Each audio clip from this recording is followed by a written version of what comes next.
It is my pleasure to introduce you to another in our speaker series for TED Talks. This is Kyle Zachary, and Kyle has been a voiceover artist. So he's going to talk to you about how to really perfect and best utilize your instrument, your voice. So without further ado, Kyle Zachary. Great. Hi. Hi, guys. I work with Sandi here. I teach. I've done a lot of different types of speaking in front of folks, almost any kind you can imagine. I mean, I've been an actor. I'm still a musician. I teach workshops. I teach courses. So I've spent many years standing up in front of people and speaking.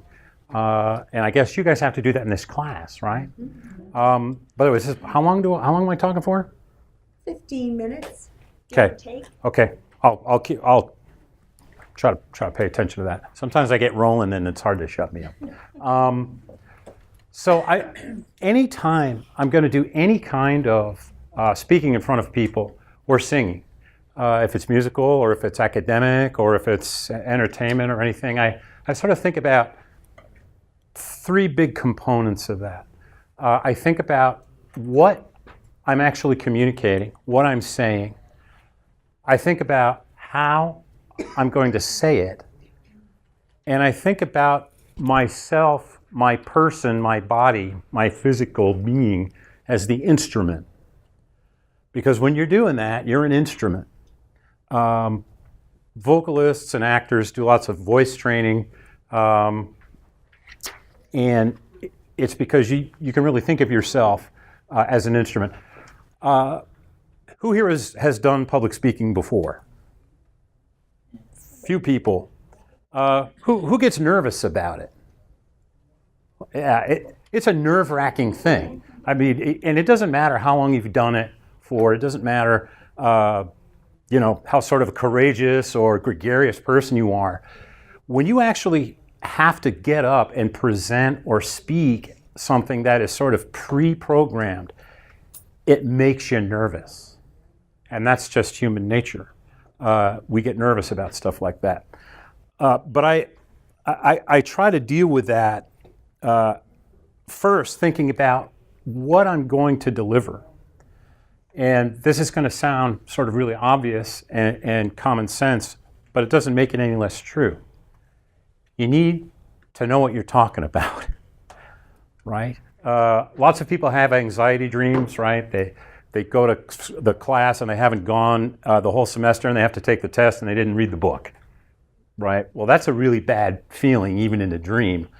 So certainly, as much as you can be comfortable in your knowledge about what you're talking about,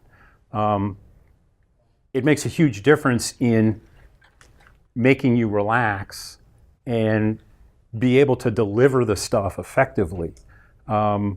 So do your research, do your homework. For an academic kind of presentation, certainly you need to know the subject matter. There's nothing more exciting than having your boss say, well, I need you to teach this class because the professor's sick. What do you know about it? And you want to perform, and you're like, well, I guess I can do it. And then you madly go and try to study the stuff so you can actually talk about it in class. That's kind of not an ideal situation. So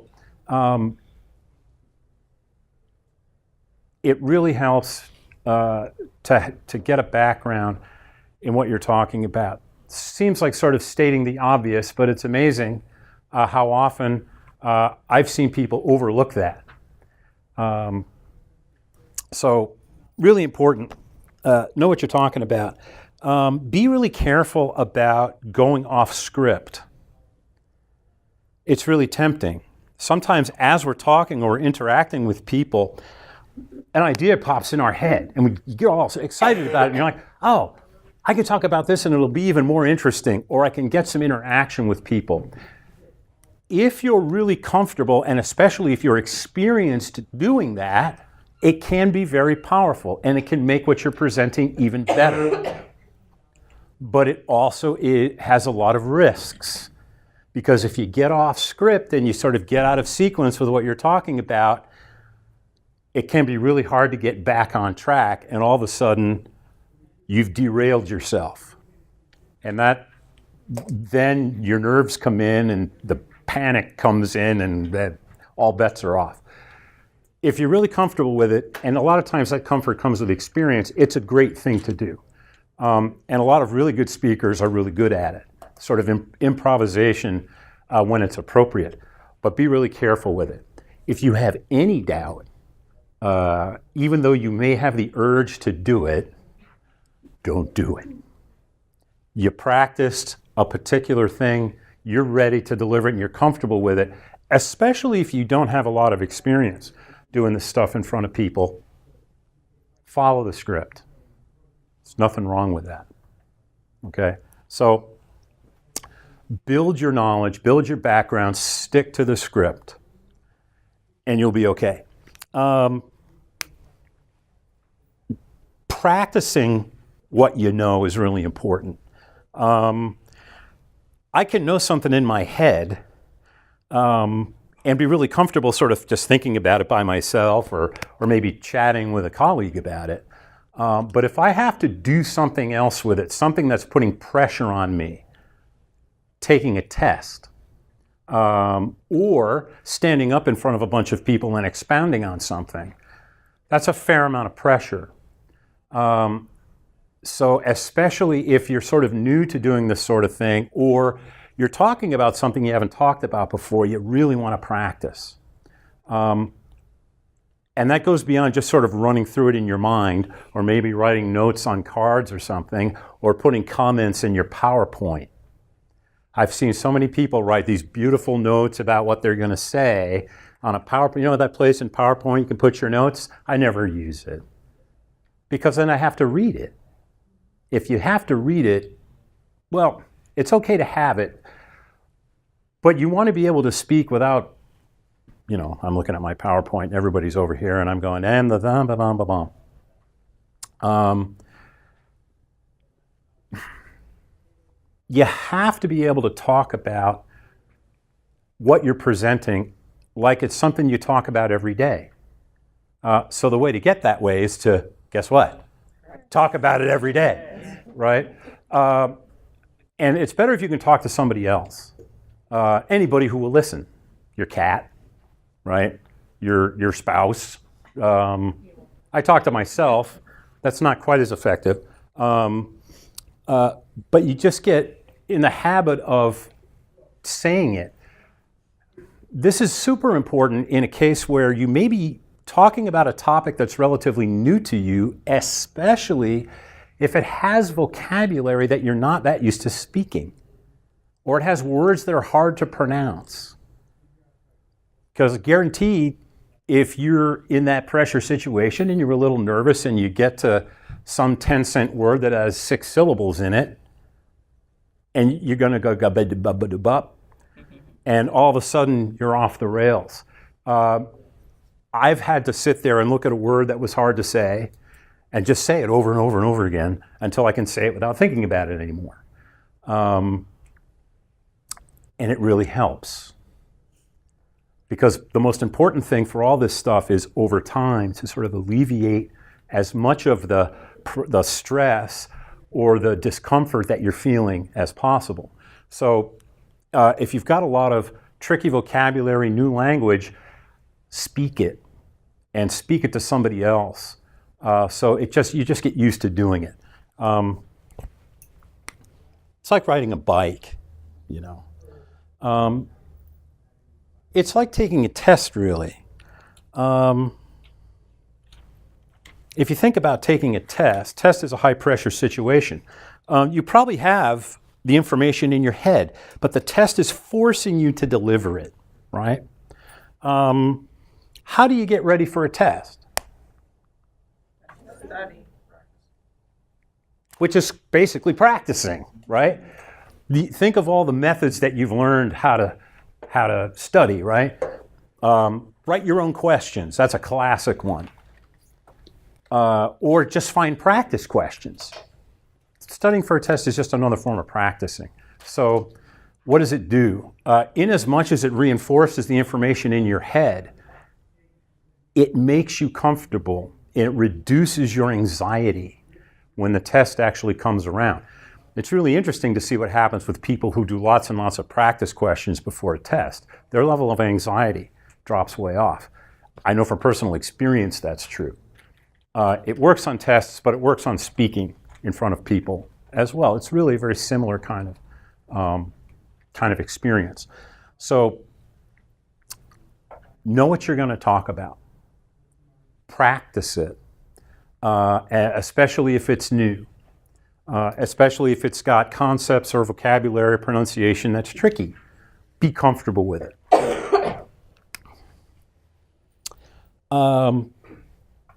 What you're saying and how you're saying it, it's really great to talk about something that you're really interested in, that you're really excited about, you have a passion for it, or it's like your favorite hobby in the world. It's much easier to talk about something like that. We don't always have the luxury of having that be the thing that we're supposed to talk about. Sometimes within your job or within a course, you have to talk about something that doesn't just fire you up. And so you still have to deliver it. I guess in that kind of a situation, you still want to treat it as though it's your favorite thing in the world. Because if you don't, in the back of your mind, you're saying, I have to talk about Baroque painting in southern Italy in the 17th century. That's going to quickly read through. You're going to deliver that feeling about it to the people who are watching you. You've got to work around that. You've got to find some way to bring your energy and your excitement and your focus, even if it's something that you would rather not talk about or it's not your favorite thing. What I will try to do in those cases is, depending on what the topic is, I try to find at least one thing in it that I think is important or significant or interesting, and build off of that. I know that I'm going to get to at least this one place in it where there's this message I'm giving that is actually something really significant or stimulates me or I think is important, and build from that. You have to bring the energy and the excitement.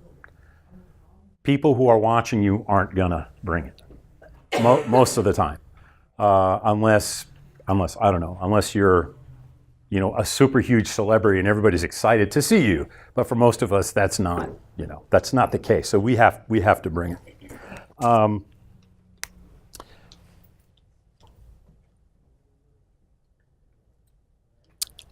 There's a word that we talk about when we teach a foreign language.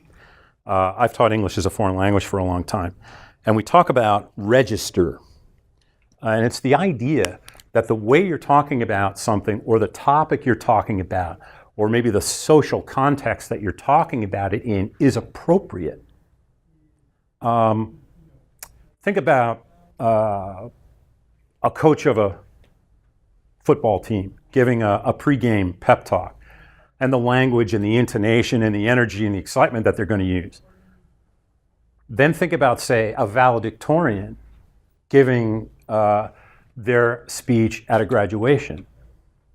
Very different, right? One's much more formal than the other. One is going to use different language, even if they're talking about a similar idea. The inflection of the person's voice is going to be different.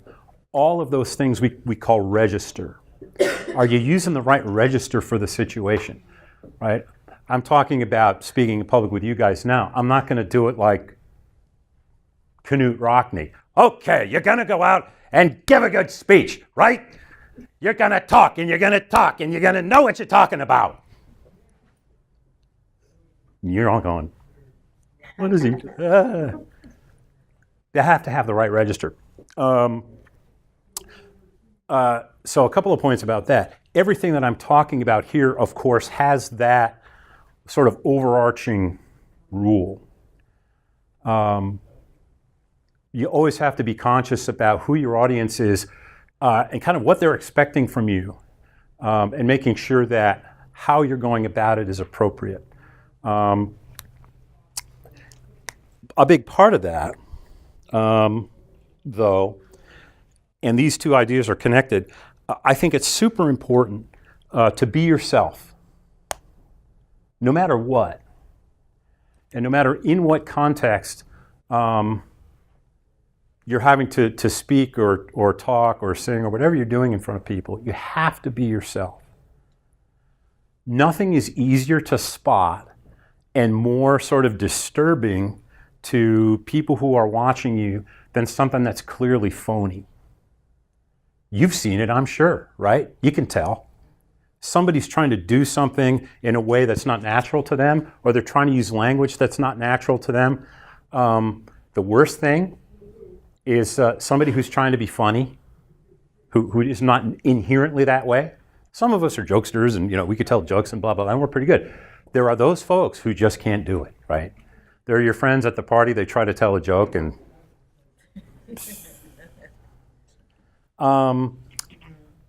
if that's you, then that's you, right? If you're the funny guy and being humorous is part of who you are, as long as it's appropriate for the context that you're speaking in, you should do it. Because it does a couple of things. I think it makes you credible. When people see that you're genuine, it makes you credible. But it also relaxes you. It's a lot easier to be yourself and be comfortable than if you're trying to stuff yourself into a box that's a different shape than you are. That doesn't usually work very well. Of course, though, that big overarching idea is the register has to be appropriate. It's probably why there are certain types of serious situations that people should never ask me to present in, because I don't have the register for it. I suppose I could fake it, but you got to be yourself. If you're that person, the funny person, or the serious person. Sometimes people that we know are goofballs, and we see them trying to be serious.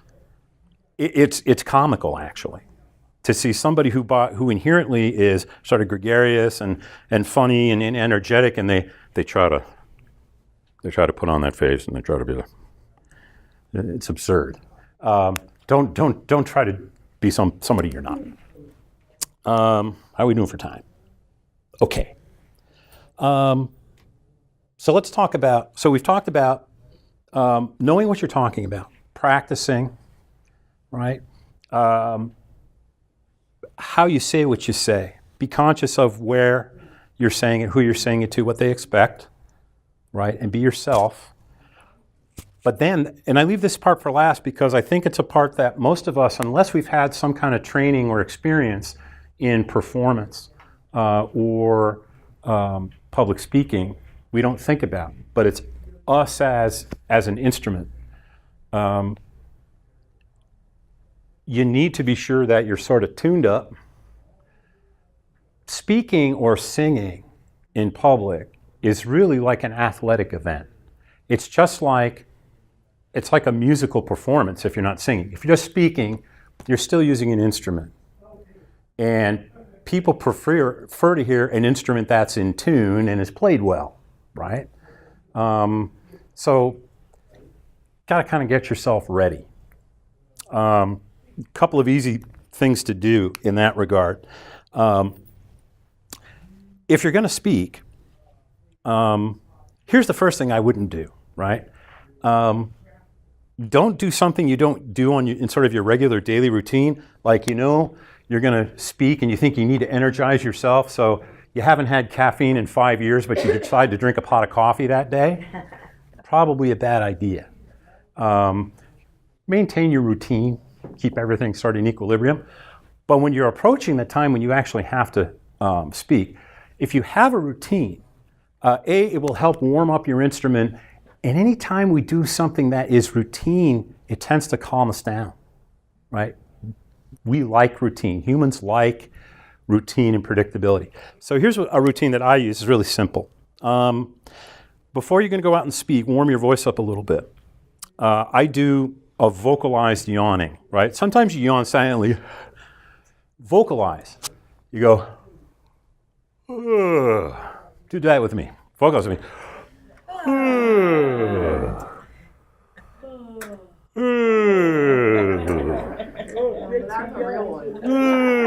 That's okay. That's better if it's a real one. That's really good. It just made me yawn. So it does a bunch of things. We do it. The original response was actually a response to stress to help oxygenate blood, right? That's why we yawn. Stretches your vocal folds. And you start, when we yawn, we actually start with a fairly high pitch. And you run through a big part of your vocal range. I've had the experience where I didn't warm up my voice. And there was like stuff in my throat that I didn't even realize was there until I moved through a particular part of my vocal range. And I was talking and I went to go low and I went, oh, awful. Awful. And you could see people in the audience go, Clear everything up. Get everything moving first, right? So yawning will really help and kind of make sure everything is free to move as it's supposed to. Your vocal folds need to be able to kind of do their stuff. So yawning is really good. The other thing I do is just a quick breathing thing. And you can watch videos on all these fancy breathing exercises, and you got to remember all these counts and stuff. I try to do one that's really simple. I have to remember 3 5s. I inhale for 5 seconds, more or less. I try to count in my head. I go, I hold it for 2 seconds, and I just exhale for 5 seconds. 1, 2, 3, 4, 5. And I do that 5 times. It's sort of time consuming, so I'm not going to make it. But I tell you what, do it twice. So you inhale for 5, over 2, exhale for 5. Do it one more time.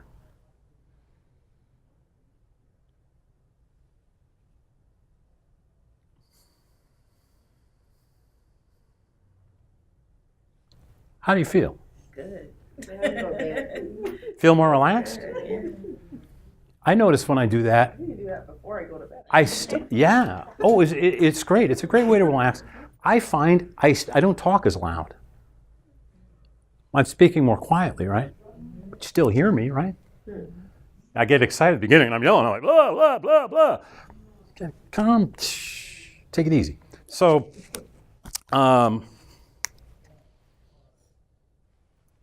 gets oxygen in your blood, which helps you relax too. I find for me it slows my heart rate down. And because it's a routine that I'm used to, I'm like, okay, I'm ready. So you got to know what you're talking about.